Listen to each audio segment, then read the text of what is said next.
there, Cindy Dole, and this is Home Wizards, your radio home for all things home, garden, and life improvement. It's that time of year when I like to start thinking about goals. I make all kinds of lists. I figure out things I'm going to hopefully improve upon and maybe change in my life, change in my home, change in the garden. And so coming up on the show today for the next 2 hours, I hope to fill you with all kinds of ideas and inspiration to kind of get you pumped, to get your groove on in the spaces that you call home for 2011. The new year was kicked off for me, and I hope for you too, listening in and spending time learning and enjoying how all those talented folks put the Rose Parade and the floats together. And, of course, one of the stars was the new Dick Clark Rose, which I'm guessing you must have seen and heard about by now. Look for it in the garden centers, by the way. It is so pretty, and it's so fragrant. You can find it in bare root form right now, but it comes in these 2 shades of pink and burgundy and a cream, and it is an All-America Rose winner, meaning it's going to make you more of a successful gardener. But one of the other stars was the Grand Marshal, who also loves roses like I do, and I'm thinking you might too, and she loves all things home, Paula Deen. And one of the cool things about my job, especially when it comes to getting ready for the new year, is I get to meet the folks that you see on TV or read about and wonder, and are they real? Well, Paula Deen is the real deal, and so I got to spend a lot of time with her one-on-one in her hotel. And I had to share more of what she shared with me about her approach to the kitchen, to life and success. And, you know, she really has had a lot of tough times, and she's resilient, but obviously a huge success and inspiration. So let's get up close and personal. I wanted to share with you my chat with Paula Deen. Here she is. And everyone, I think, is just so crazy about you because you're beautiful from the inside out. Thank you. You know, I asked my husband a few years ago, I said, Michael, you know, when I go out and work, I said, I feel something happening. I don't know what it is. I don't know why, but can you help enlighten me?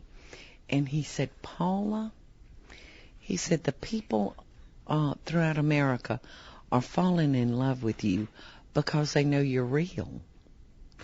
And I said, well, Michael, I don't understand that, but I love your answer and I'll accept it. But I think what it is, Cindy, that I remind people of someone in their lifetime who has loved them very much, whether it be a grandmother, a mother, an aunt, a best friend, a next-door neighbor. I think I resonate that kind of thought in people. And, you know, it doesn't get any better than that. Are you starting to cry? No, but I could, you know, if I think about it for very long. Because it seems like it's almost like a burden. All these people love you so much, you know, but it's a joy at the same time. Well, it's certainly it carries a lot of responsibility. Yeah, but success always does. You can only be irresponsible when you're unsuccessful. But if you're successful and you put yourself out there to people, you know, you have to try not to disappoint them. And I can't always live up to people's expectations of me, but I try.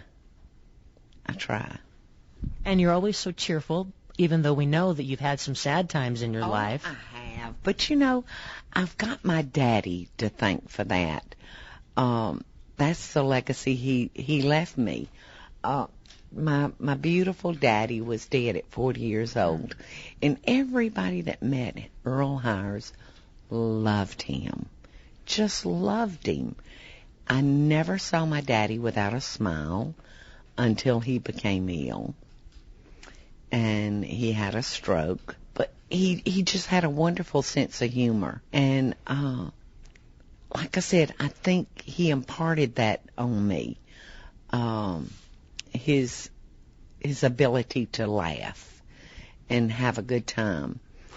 You know, what he gave to me, money or education can't buy it.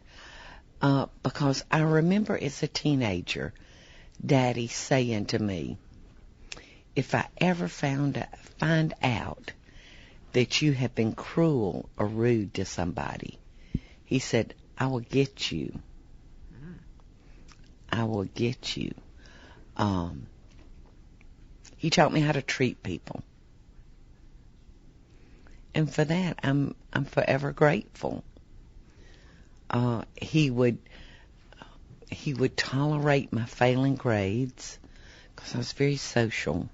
And I forgot to study sometimes. I can relate to that. Would you get up in class and go over and talk to friends? Yes. Or start a conversation with the teacher. But look where it's gotten you. So I didn't make really good grades, and he accepted that. But he would not tolerate me walking into a room and not speaking to somebody. And my daddy never spanked me. I never got a spanking from my daddy. My mama would tear my butt up, but my daddy never did. But he was one of those people that I would do anything in the world not to disappoint. Well, he'd be so proud. Both your parents would be of all that you've achieved. My mother and father would be so proud. And I lost them both very young. Daddy was 40, Mother was 44. And I hope they're somewhere watching and smiling. Watching you in the Rose Parade. And saying, well, that's my girl. So what do you hope people will take from watching you in the parade? Because I was looking at your blog, and you're saying, I'm not into New Year's resolutions because, you know what, I may not be able to live up to that. So how do you hope to encourage people to have a better year without feeling all guilty that, you know what, they're going to set themselves up for failure maybe? You know? Yes, that's, I try to make hopes for myself. Like, I hope this year to maybe settle down and learn how to use a computer, become more familiar with a computer, because I am being left behind, let's face it. Everybody's leaving me standing in the dust, and I don't like that. I want to be able to keep up with everybody. Well, you're Facebooking and tweeting. Well, I have someone that helps me.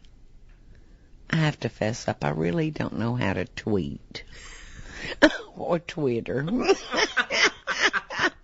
But I do have my office team, that helps me with things like that. Let's see, what was I going to say about New Year's resolutions? I can't remember. I've already forgotten. See how quickly? Of course I would fail. I can't remember them. Well, in terms of what you hope to encourage people to think about, yes, and you're saying if they're, maybe they're feeling down and out because it's been a bad economy. It's still, not perfect. Yes, it's getting better. not. But they're looking at Paula Deen and thinking, you know what, gosh, I can do that too. That's what I said earlier, Cindy. I hope that when my gig is up and people hear the name Paula Deen, I hope with that comes hope for them. Because I truly started with $200. That was all the money I had in the world to start my business. The American dream is alive and still well. You just got to be willing to work for it. But I am living proof that you don't have to be a size 6. You don't have to be 25 years old. You don't have to be a beautiful blonde. Wonderful things can happen to you at any age. You've got to make yourself available. So when we come back, more of my chat with my new BFF. Paula Deen, is she the best? Check out the picture of us together, by the way, on my website, cindydole.com. What a sincere, just fun lady.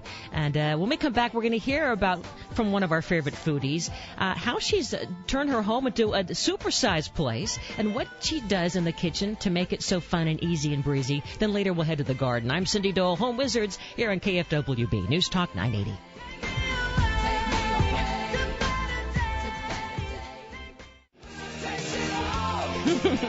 Welcome back, Cindy Dole here. That's Seth. Favorite song, one of our favorites here at Home Wizards. Listening to the show that's all about making those spaces you call home, inside and out, just more better. More of that awe experience, as I like to call it. So when you walk in the door, you go, you know what? Life is pretty good. This is my space, and I love it. So hopefully you're getting that sense as you listen to the show every Saturday from 2 to 4. 888-KFWB 980 is the number where you can call on in. 888-539-2980. She is, after all, one of the queens out there in home and food land, Paula Deen. And when you watch her on TV, when you see her in the magazines and you see all the success, you might want to say to yourself, come on. Is she really real? Is that Southern Belle thing sincere? I'm here to tell you, it's the real deal. I had so much fun, spent about 20 minutes, just the two of us, in her hotel last week or so before the Rose Parade, because after all, she was the Grand Marshal of the Rose Parade, and she sat right next to me. She gave me a big hug, and I felt like we had been friends for years. And she went on and on about her husband, the love of her life, how she has upsized with their home remodeling project, how she treats the kitchen and approaches cooking in general, how she thinks that we should just enjoy that family time together, which is all such a big part of our home living. And boy, she shared with me how one of her home housekeepers had stolen $200,000 of her jewelry. And I guess recently she was sentenced for that crime. And so now Paula Deen was telling me, you know what, honey? I'm all about the CZs. The CZs. Forget about the real diamonds. I don't need them anymore. Even though, of course, I'm sure she could afford many of them. But let's get more of Paula Deen and what she's all about, how she treats life, success, and life at home. By being open, accepting change, taking risk. I'm a gambler. But you want to take calculated risk. You don't want to take stupid risk.